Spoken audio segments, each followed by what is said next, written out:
stories for me today involve fire danger and the wind. The fire danger is the biggest story out there. So we've had a couple times this year wind gusts in the plains being anywhere from 40 to 60 miles per hour. Sometimes you'll get damage, sometimes it's just a windy day and everything stays fine. But the fire danger is a lot more concerning today, coupled with the wind and the very low humidity. Now, unfortunately, we'll have more fire danger tomorrow. So Friday, we're going to be going back and talking about the same things. More strong wind, more fire danger. Will be weather alert for sure Friday. And we do follow a warmer trend into the weekend.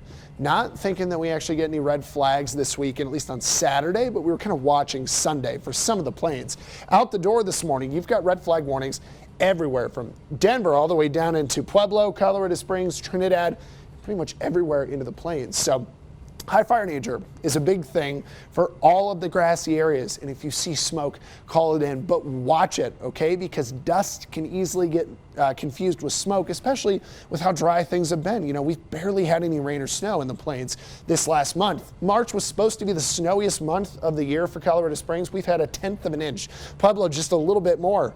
And we're supposed to have like 4 inches of snow. It's not been that way this month. The wind is going to be strong. We know the strongest winds will be the wet mountains, the Sangre de Cristos, you know, around some of the lower elevations there near the Spanish Peaks. But up the mountains, you know, over 8,000 feet, you find gusting over 70 miles per hour.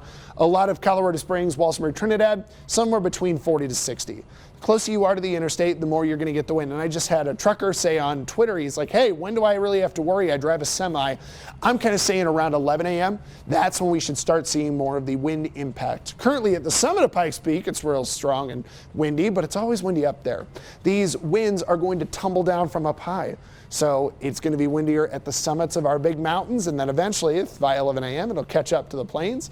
The wind gusts currently really aren't that bad, but the winds later today, this is just a snapshot of what they could get to. Wind gusts in the 50 to 60 mile per hour range for much of the interstate, but west, a couple areas like Rye, Westcliff, Alamosa, probably a little windier. So let's jump into your temperatures here. Pretty warm today with 60s and 70s. And then we get into your Super 7 day. So Thursday and Friday, 60s today, 50s on Friday. And then on Saturday and Sunday, we'll actually swing things around a little bit. Saturday to Sunday, we go a little warmer, but a little less wind. Monday, Tuesday, we'll pick that wind right back up. It doesn't look exactly like last April, but it was looking similar. A lot of wind out here, maybe not as warm so far in Pueblo. 70s and 60s, and then we're going to catch more and more of that warmth through the weekend. Almost 80 on Sunday. I haven't put an 80 on the 7-day yet, but I keep getting close to it. In Canyon City, yep, more wind through the next 2 days. It looks like we're a little less windy over the weekend, so that's great for the end of spring break for a lot of people. And Woodland Park, we are looking at 50s and 40s through Thursday, Friday, and then a lot more of that warmth into the weekend and Monday, Tuesday.